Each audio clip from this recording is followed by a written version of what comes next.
क्या middle east में हालात एक बार फिर बड़े सैन्य टकराव की ओर बढ़ रहे हैं? क्या अमेरिकी सैन्य ठिकानों पर हुए नुकसान की नई सैटेलाइट तस्वीरें इस बात का संकेत है कि क्षेत्र में शक्ति संतुलन बदल रहा है?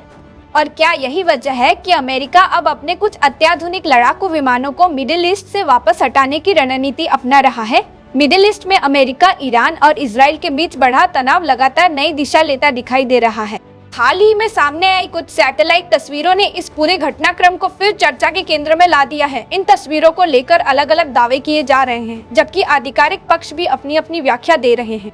रिपोर्ट्स के अनुसार ईरान के हालिया बैलिस्टिक मिसाइल हमलों के बाद जॉर्डन स्थित मुवाफक अल सल्ती एयरबेस, जिसे अल अजराक एयरबेस भी कहा जाता है, चर्चा में है। कुछ ओपन सोर्स विश्लेषण और सैटेलाइट तस्वीरों में अमेरिकी हिस्से के 2 हैंगर क्षतिग्रस्त दिखाई देने का दावा किया गया है। दूसरी ओर जॉर्डन की ओर से पहले कहा गया था कि अधिकांश मिसाइलों को रास्ते में ही रोक लिया गया था। यानी यहाँ 2 अलग अलग दावे मौजूद हैं। एक तरफ मिसाइल इंटरसेप्ट करने का दावा और दूसरी तरफ सैटेलाइट तस्वीरों के आधार पर नुकसान का विश्लेषण। रिपोर्ट्स के अनुसार ईरान की इस्लामिक रिवॉल्यूशनरी गार्ड कॉर्प्स यानी इरगिसी ने दावा किया कि उसने इस एयरबेस पर कई बैलिस्टिक मिसाइलें दागी। इरगिसी का कहना है कि उसका लक्ष्य वे हैंगर थे जहाँ आधुनिक लड़ाकू विमान रखे जाते हैं। हालांकि यह स्वतंत्र रूप से पुष्टि नहीं हुई है कि उन हैंगरों में वास्तव में कौन कौन से विमान मौजूद थे। सैटेलाइट तस्वीरों में 2 स्थानों पर काले निशान दिखाई देते हैं, जिन्हें कुछ सैन्य विश्लेषक संभावित विस्फोट या आग से जोड़कर देख रहे हैं। ध्यान देने वाली बात यह है कि हैंगर किसी भी एयरबेस का सबसे सुरक्षित हिस्सा माना जाता है, जहां लड़ाकू विमानों को मौसम और हमलों दोनों से बचाने के लिए रखा जाता है। यदि किसी हैंगर को वास्तव में नुकसान पहुंचता है तो इसका सामरिक महत्व काफी बड़ा माना जाता है। इसी बीच एक और महत्वपूर्ण घटनाक्रम सामने आया। रिपोर्ट्स के अनुसार अमेरिका ने ऑपरेशन एपिक फ्यूरी में शामिल कुछ लड़ाकू विमानों को इजराइल से हटाकर यूनाइटेड किंगडम स्थित एयरबेस की ओर भेजना शुरू किया है। विशेष रूप से F-22 रैप्टर विमानों की तैनाती में बदलाव की खबरें सामने आई हैं।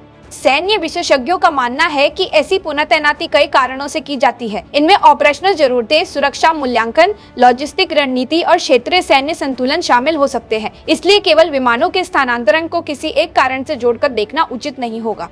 अब सबसे बड़ा सवाल यही है कि क्या ये घटनाक्रम मिडिल ईस्ट में बदलती सैन्य रणनीति का संकेत है? विशेषज्ञों का मानना है कि अमेरिका फिलहाल अपने संसाधनों को अधिक लचीले तरीके से तैनात करने की नीति अपना सकता है, ताकि आवश्यकता पड़ने पर किसी भी क्षेत्र में तेजी से प्रतिक्रिया दी जा सके।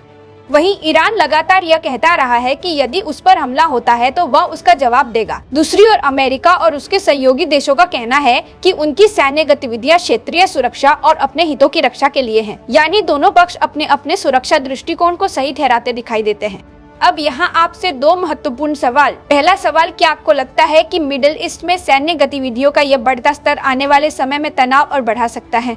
दूसरा सवाल, क्या अमेरिका द्वारा कुछ सैन्य संसाधनों की पुनः तैनाती केवल रणनीतिक कदम है या इसे क्षेत्रीय सुरक्षा जोखिम बढ़ने के संकेत के रूप में देखा जाना चाहिए? अपनी राय कमेंट सेक्शन में जरूर लिखिए। आने वाले दिनों में सबसे ज्यादा नजर 3 बातों पर रहेगी।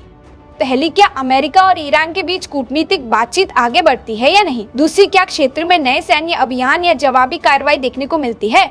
और तीसरी, क्या अंतर्राष्ट्रीय समुदाय इस तनाव को कम करने के लिए कोई नई पहल करता है? यदि बातचीत सफल होती है तो हालात स्थिर हो सकते हैं, लेकिन यदि तनाव लगातार बढ़ता है तो इसका असर केवल मिडिल ईस्ट तक सीमित नहीं रहेगा, बल्कि वैश्विक ऊर्जा आपूर्ति, समुद्री व्यापार और अंतर्राष्ट्रीय सुरक्षा पर भी पड़ सकता है। फिलहाल इतना साफ है कि मिडिल ईस्ट एक बेहद संवेदनशील दौर से गुजर रहा है।